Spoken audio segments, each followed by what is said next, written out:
નમસ્કાર, અમારી news channel news for કાઠિયાવાડને લાઈક કરો, શેર કરો અને સબસ્ક્રાઇબ કરો. News for Kathiawad. નમસ્કાર.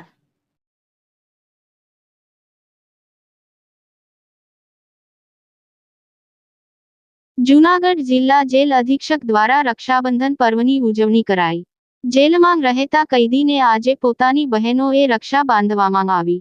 ભાવવિભોર દ્રશ્યો જોવા મળ્યા. સજા કાપી રહેલા પોતાના ભાઈને આજે મળવાનો મોકો મળ્યો. કેદી ભાઈએ બહેનને વૃક્ષ ભેટમાં આપવામાં આવ્યું. વૃક્ષની ભેટ મળતા પણ બહેનોએ રાજીપો વ્યક્ત કર્યો. ભાઈ બહેનના સંબંધ એટલે અપાર અમૂલ્ય સંબંધ માનવામાં આવે છે. સાસરા માંગ રહેતી હોય બહેન પણ ઠેસ લાગે તો કહે ખમ્મા મારાવી.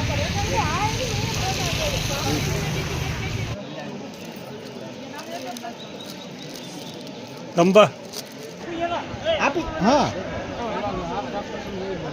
આપી દો આ બાજુ આ બાજુ સાઈડ હા હા બસ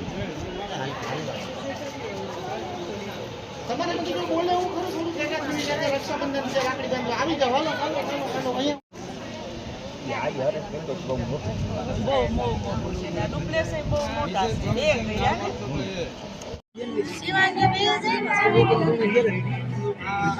અહીંયા ઇન્ચાર્જ અધિક્ષક જૂનાગઢ જિલ્લા જેલ આજ રોજ ભાઈ બહેનના પવિત્ર રક્ષાબંધનના તહેવાર નિમિત્તે જૂનાગઢ જિલ્લા જેલ ખાતે બહેનો પોતાના બંદીવાન ભાઈઓને રક્ષા બાંધી શકે અને આશીર્વાદ આપી શકે એવા ઉમદા હેતુસર આજ રોજ રક્ષાબંધનના કાર્યક્રમનું આયોજન કરેલ છે.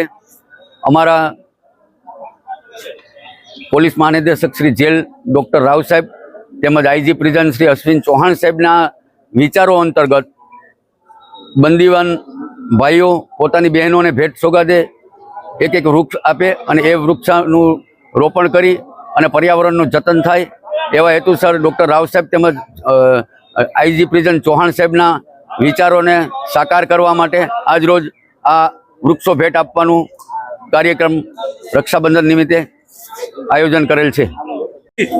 નમસ્કાર, મારું નામ ગુંજન નીતરભાઈ જોશી છે. હાલ હું જૂનાગઢ જેલમાં બંદીવાન તરીકે છું અને એવું કહેવાય છે કે રક્ષાબંધનના પાવન પર્વ નિમિત્તે જૂનાગઢ જિલ્લા જેલનો એક સારામાં સારો પ્રયોગ થઈ રહ્યો છે. જ્યારે બહેન ભાઈને રાખડી બાંધવા આવતી હોય અને ભાઈ પાસે દેવા માટે કોઈ પણ પ્રકારની ભેટ ન હોય ત્યારે વડી કચેરી ગાંધીનગરથી ડીજીપી સાહેબ તેમજ જેલ આઈજી સાહેબના માર્ગદર્શન નીચે જૂનાગઢ જિલ્લા જેલમાંથી જ્યારે બહેન ભાઈને રાખડી બાંધે છે ત્યારે એક વૃક્ષ જે ભેટમાં આપવામાં આવે છે અને આનાથી બે મેસેજ જાય છે કે બહેન પણ ખાલી હાથે નથી જતી અને જ્યારે વૃક્ષ ભેટમાં આપે છે એ વૃક્ષથી પર્યાવરણનું પણ જતન થાય છે, વૃક્ષ મોટું થાય છે. વૃક્ષ જોઈને બહેનને ભાઈની યાદ પણ આવે છે અને જ્યારે અત્યારે એવું કહેવાય છે કે પર્યાવરણ આપણું ખૂબ જ નષ્ટ થવાના આરે છે ત્યારે જૂનાગઢ જિલ્લા જેલના અધિક્ષક એચઓ વાળા સાહેબ જેમને વડી કચેરીથી માર્ગદર્શન મળેલું હતું અને એ માર્ગદર્શન નીચે અધિક્ષક સાહેબના કહેવા પ્રમાણે અત્યારે અમે અમારી બહેનોને એક વૃક્ષ આપીએ છીએ. વૃક્ષ વાવી અને પર્યાવરણનું જતન કરો.